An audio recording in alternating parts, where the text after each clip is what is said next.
Good Monday, everyone, and welcome to this edition of Conversations Daily News. I'm your host, Cyrus Webb. Glad you all could join us once again. Well, it's a brand new day, it's a brand new week, and that means it's a brand new opportunity for you to do something amazing, and it all begins today. We, of course, have your news headlines coming up on this Monday with a message from my book, Words I Choose to Live By. And in today's Entertainment Spotlight, you'll be part of my conversation with cookbook author and chef Siri Daly, helping you guys get back to school. Enjoy today's broadcast. For Conversation Daily News, I'm Cyrus Webb with your Monday headlines. In international news, car blast kills daughter of Russian known as Putin's-brain.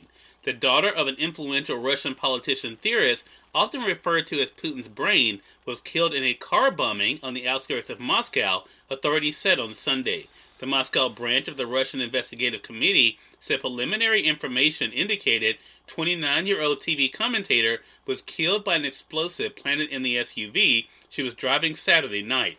There was no immediate claim of responsibility, but the bloodshed gave rise to suspicions that the intended target was her father, a nationalist philosopher and writer. Her father is a prominent proponent of the Russian world concept, a spiritual and political ideology that emphasizes traditional values, the restoration of Russia's power, and the unity of all ethnic Russians throughout the world. He is also a supporter of Russian President Vladimir Putin's move, sending troops into Ukraine. The explosion took place as his daughter was returning from a cultural festival she had attended with him. Russian media reports cited witnesses as saying the SUV belonged to her father and that he had decided at the last minute to travel in another vehicle. The car bombing, unusual for Moscow, is likely to aggravate tensions between Russia and Ukraine. While the father's exact ties to Putin are unclear, the Kremlin frequently echoes rhetoric from his writings and appearances on Russian state TV. He helped popularize the New Russia concept that Russia used to justify the 2014 annexation of Ukraine's Crimean Peninsula and its support of separatist rebels in eastern Ukraine. He promotes Russia as a country of piety, traditional values, and authoritarian leadership, and disdains Western liberal values. His daughter expressed similar views and had appeared as a commentator on the nationalist television show, where her father had served as chief editor. In national news, defense in school shooters trial set to present its case.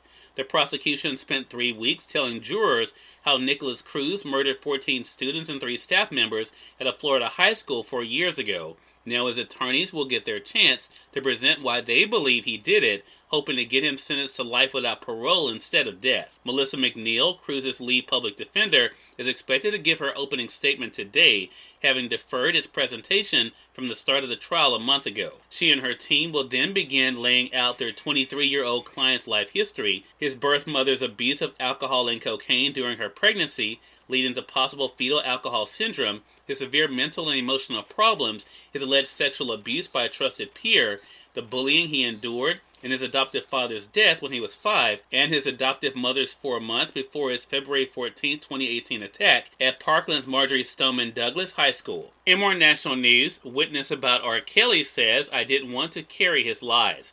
A woman who says she was sexually abused hundreds of times by R. Kelly as a minor testified on Friday that she agonized several years ago about whether to cooperate with fellow investigators who were looking into child abuse allegations involving the singer, but she ultimately did because she didn't want to carry his lies. Hours before jurors got their first glimpse of sexually explicit videos at the heart of the prosecution's bid to prove Kelly produced child pornography and successfully rigged his 2008 child porn case, the woman, who is now 37, and going by the pseudonym Jane during the current trial, conceded that even after she began cooperating, she lied when she told agents she wasn't sure if Kelly had abused minors other than her. She said she lied because she didn't want to get others in trouble. Jane testified for 4 hours on Thursday, saying it was she and Kelly in the videotape that was the focus of the 2008 trial, in which he was acquitted. She also said Kelly sexually abused her hundreds of times from the late 1990s before she turned 18. Kelly, 55, was around 30 years old at the time. In business news, tech stocks lead Wall Street lower, breaking winning streak. Wall Street capped a choppy week of trading on Friday with a broad slide for stocks that left the major indexes in the red for the week. The S&P 500 closed 1.3% lower, breaking a 4-week winning streak. Shares in more than 80% of the companies in the benchmark index fell, with technology stocks driving much of the pullback.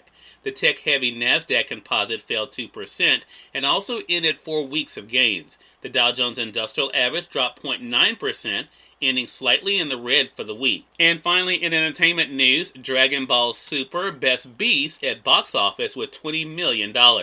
Idris Elba may go head-to-head with a lion and beast, but the action flick was no match for the latest Dragon Ball movie at the North American box office this weekend. Dragon Ball Super Superhero topped the charts in its first weekend in theaters with $20 million in ticket sales, according to studio estimates on Sunday. Cyrus Webb, Conversations Daily News. It's on time for a message from my book, Words I Choose to Live By. Enjoy. Hello, I'm Cyrus Webb, and welcome to Monday's episode of Words I Choose to Live By. You were not born perfect or above making mistakes. We all entered this world broken and in need of redemption, but you don't have to live your life that way. The ability to be great is already planted inside of you. All you have to do is nurture it and watch it grow.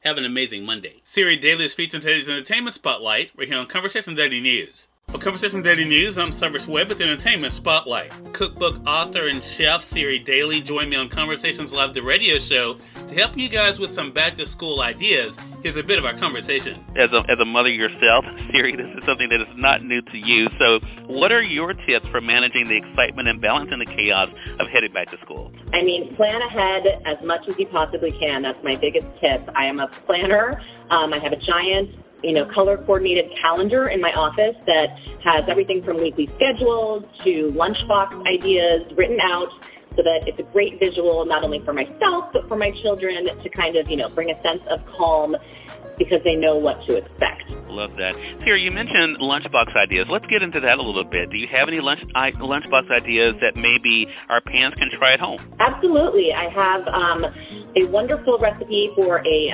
PB&J roll-up, which is just kind of a really fun, innovative way to eat peanut butter and jelly. I have some cheddar cheese and salami kebabs and pigs in a blanket. Everybody loves pigs in a blanket. And I partnered with Juicy Juice because I love the variety of flavors. My kids love them a lot, and so you can add all of those to your lunch boxes as well to kind of, keep it fun and exciting. You mentioned Juicy Juice, this series. Of course, they just unveiled their Seriously Real back-to-school sweepstakes. What can you tell us about that? Oh, it's very exciting. They're giving away weekly prizes to win money towards back-to-school supplies and grocery items for your lunch boxes. And you can check it all out on their website at juicyjuice.com/back-to-school. Cyrus Webb, Conversations Daily News. We thank you all for tuning into this edition of Conversations Daily News. We'll get on tomorrow's more news, message from my book, Words I Choose to Live By, and of course your Entertainment Spotlight. Until then, I'm your host, Cyrus Webb, saying as always, enjoy your day, enjoy your life, enjoy your world. Thank you all for choosing Conversations Daily News today. Then let's go make it a great one.